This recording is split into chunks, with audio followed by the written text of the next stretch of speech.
Hi friends, आज मैं आप सभी के लिए फिर से एक नया वीडियो लेकर आया हुआ हूँ मैं। और ये वीडियो लाने का कारण है ये प्रिंटर। जैसे कि मैंने आप अगर मेरा पुराना वीडियो देखे होंगे तो मैंने आपको इस प्रिंटर के बारे में बता रखा है जब मैंने प्रिंटर को नया लिया हुआ था। और अभी वीडियो बनाने का कारण ये है कि इस प्रिंटर में एरर आ रहा है, इसमें दिक्कत आ रहा है। और इसमें जो दिक्कत आ रही है वो ये है कि इसमें जैसे पेपर जैम का इशू आ रहा है, जिसमें जैसे कि कोई पेपर फंसा नहीं होता है, कुछ भी नहीं होता, कोई टुकड़ा नहीं है, कोई कुछ नहीं है, फिर भी इसमें जब भी प्रिंट निकालने जाओ या कुछ करो तो इसमें पेपर जैम लिख कर के आ जाता है। और ऐसा नहीं है कि ये एरर हरदम रहता है, लेकिन मैक्सिमम टाइम ये एरर आता है इसमें, लेकिन और बीच बीच में सही आता है।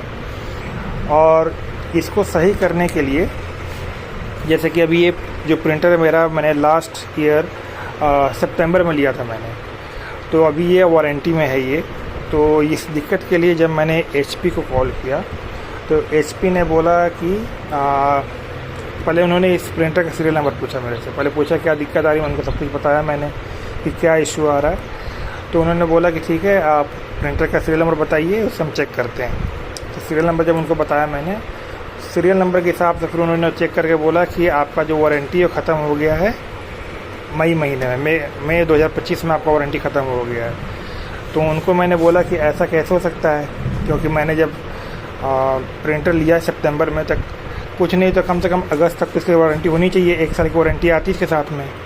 और समस्या ये है, तो उन्होंने चेक किया सीरियल नंबर, बोले कि सीरियल नंबर पर जो है इसमें ये इशू आ रहा है। फिर उन्होंने पूछा कि आपने प्रिंटर कहाँ से ख़रीदा, तो मैंने उनको बताया था कि मैंने ये प्रिंटर जो है अमेज़ॉन से ऑनलाइन ऑर्डर किया हुआ था।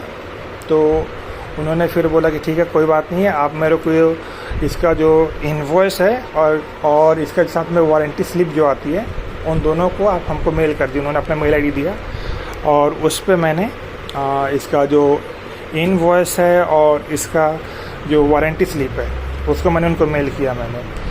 तो उन्होंने ले लिया। फिर उनको मेल करने के बाद उन्होंने बोला ठीक है, अब आप हमको अराउंड 24 घंटे से 48 घंटे का टाइम दीजिए, हम डेट इन्फॉर्मेशन को चेक करके आपको इसके बारे में अपडेट देंगे, आपको कॉल बैक करेंगे। तो मैंने ठीक है, कोई बात नहीं। मैंने उस टाइम कॉल का डिस्कनेक्ट करके फिर मैंने 2 दिन वेट किया इनके कॉल का, कोई कॉल नहीं आया। तो फिर मैंने कॉल बैक किया HP को वापस से, और मैंने बताया कि मैंने कंप्लेंट डाली हुई थी इस प्रिंटर के रिगार्डिंग। तो उन्होंने मेरे को बोला कि आपका जो सीरियल नंबर जो प्रिंटर पे है और जो वारंटी स्लिप में जो सीरियल नंबर पड़ा हुआ, दोनों ही अलग अलग है, मतलब बिलिंग में इशू है, तो इसलिए हम आपको वारंटी नहीं दे सकते हैं। तो फिर मैंने पूछा उनसे कि इसके लिए मुझे क्या करना होगा। तो उन्होंने बोला कि आपको इसके लिए अमेज़ॉन को कॉल करना पड़ेगा और उनसे बोलिए कि उनको ये इशू बताइए, वही लोग इसके बारे में कुछ कर सकते हैं, वही इसको सही कर सकते हैं। मैंने ठीक है, कोई बात नहीं। फिर मैंने कॉल डिस्कनेक्ट करके फिर मैंने अमेज़ॉन को कॉल किया, उनको सारी बात बताई कि ऐसी ऐसी दिक्कत आ रही है।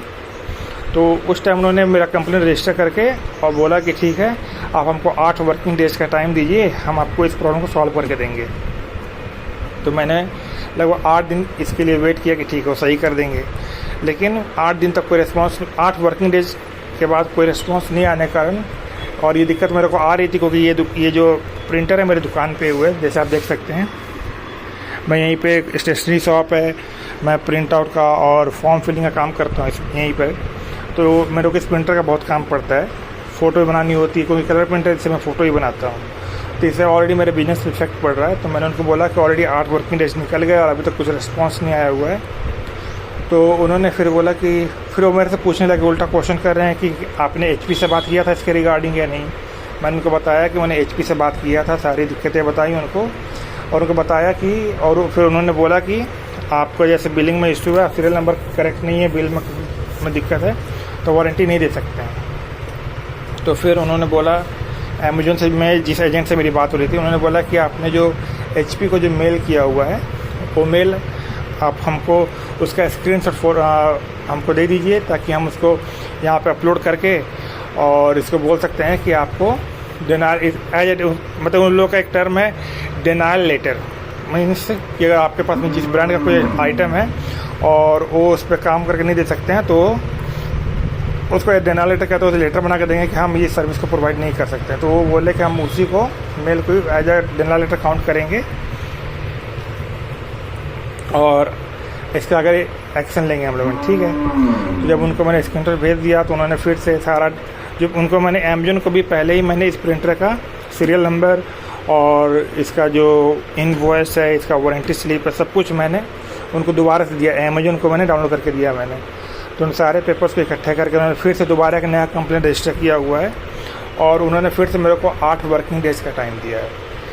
और उन्होंने बोला है कि आप इस मंथ के, जैसे कि ये जुलाई का मंथ चल रहा है, तो 12 जुलाई को कॉल करने के लिए, और 12 जुलाई को वो बताएंगे कि क्या कर सकते हैं। उन्होंने बोला कि अगर ये बिलिंग का इशू सही नहीं होता है तो या तो मेरे को ये प्रिंटर रिप्लेस करके देंगे या फिर मेरा पैसा रिफ़ंड करेंगे। तो मैं ऑलरेडी इसके बारे में वेट कर रहा हूँ। तो मैं इस प्रॉब्लम्स को झेलने के बाद से मैं आपको ये बताना चाहता हूँ कि जब भी, पहली बात तो मैं सजेस्ट करूँगा कि आप ऑनलाइन ऐसी चीज़ें ले ही ना कि इससे आपको दिक्कत हो, क्योंकि देख रहे हैं, क्योंकि ऑलरेडी आप देखिए जैसे अमेजन भी ऐसा नहीं है कोई छोटी मोटी कंपनी है, बहुत बड़ी कंपनी है, और उनके साथ वहाँ से प्रोडक्ट खरीदने पर इतनी दिक्कतें आ रही हैं। HP भी मना कर रहा है, क्योंकि ये प्रिंटर जब मैंने स्टार्टिंग में लिया था, स्टार्टिंग से इन्होंने मेरे को डिफेक्टिव पीस दिया इन्होंने।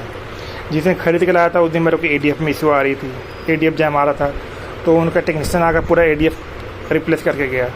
फिर कुछ दिन तक ही चला सही, फिर अभी इसमें नई प्रॉब्लम आ रही है। तो या तो अगर आप ऑनलाइन ख़रीद रहे हैं तो सब कुछ चेक कर लें, बिल सब कुछ चेक कर लें, ताकि बाद में आपको इस बारे में दिक्कत ना हो और आपका काम सही से चलता रहे। और मैं तो वो सजेस्ट करूँगा कि अगर आपको पॉसिबल हो तो इस तरीके कोई भी चीज़ हो, आप सीधे मार्केट जाएँ और दुकान पे चेक करके अच्छे से और तभी सामान खरीदें। क्योंकि HP को जब मैंने कंप्लेंट किया था इसके रिगार्डिंग, स्टार्टिंग में जब मैंने नया खरीदा, जब प्रॉब्लम आया हुआ था, तो उन्होंने बोला कि आपने ये प्रिंटर अमेजोन से ख़रीदा हुआ है तो हम इसके बारे में कुछ नहीं कर सकते, इसके लिए आपको अमेजोन से ही कांटेक्ट करना पड़ेगा। वही इसको या तो रिप्लेस करेंगे या रिफ़ंड देंगे, आपको जो भी करना होगा, हम कुछ नहीं कर सकते इसके बारे में। उन्होंने ये भी बोला कि अगर आप ये प्रिंटर अगर इधर पास में, जैसे मैं कानपुर में हूँ, तो अगर आपको कानपुर के किसी भी शॉप से अगर ये प्रिंटर खरीदे होते तो आपको हैंड टू हैंड हम इसको रिप्लेस करवा देते। लेकिन ये अमेजोन से लिया हुआ था, अमेजोन की डीलिंग अलग है, आपको इसके लिए अमेजोन से ही बात करनी पड़ेगी, वही इसके बारे में कुछ भी कर सकते हैं। तो और जब मैंने इसके रिगार्डिंग अमेजन को कॉल किया तो बोलते हैं आपको HP से हेल्प चाहिए, तो दोनों ने ही एक तरीके से अपने हाथ खड़े कर दिए कि हम इसकी हेल्प नहीं कर पाएंगे। HP ने मेरे को साथ में भी बताया, जो उनके जो सर्विस सेंटर के जो गाई आए हुए थे, कि अमेजन के जो भी सेलर्स है, जो ये सब प्रिंटर और सब जो सेल करते हैं, वो मैक्सिमम केसेस में डिफेक्टिव पीसेस बेचते हैं।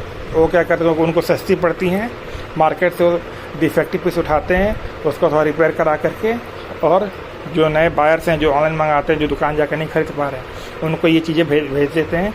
और फिर ये दोनों तरफ से कस्टमर फंस जाता है, क्योंकि वो ना HP उनको हेल्प करता है और ना ही अमेजन उनको हेल्प करता है। तो जो भी मेरा वीडियो देखे, प्लीज़ मैं तो रिक्वेस्ट करूँगा कि आप ऑनलाइन बहुत ज़रूरी तो ही लें, अदरवाइज़ मार्केट जाकर चेक करके लें। क्योंकि देखिए इस प्रिंटर में दिक्कत आ रही मेरे को, इसीलिए मैंने फ़िलहाल में काम चलाने के लिए मैंने नया प्रिंटर लिया ब्रदर का। इसके बारे में आपको मैं अलग से वीडियो बना के बताऊंगा मैं, लेकिन मेरा कस्टमर मेरा ख़राब ना हो इसलिए मेरे को ये नया प्रिंटर लेना पड़ा। तो ये दिक्कतें हैं। और अगर आपको इसके रिगार्डिंग कोई क्वेश्चन हो तो आप मेरे को मेरे को मैसेज करके पूछ सकते हैं, कमेंट करके पूछ सकते हैं। और इस वीडियो में फ़िलहाल मैं इतना रहने देता हूँ। बाकी अपडेट मैं इसके बारे में दूंगा 12 तारीख के बाद, क्योंकि अमेजन से बात करने के बाद कि उन्होंने क्या बोलते हैं, इसको रिप्लेस करते हैं या रिटर्न करते हैं, तब देखता हूँ मैं। फिर जैसा भी होगा आपके लिए मैं नया वीडियो लेकर आऊँगा। इस वीडियो में इतना ही। Thank you.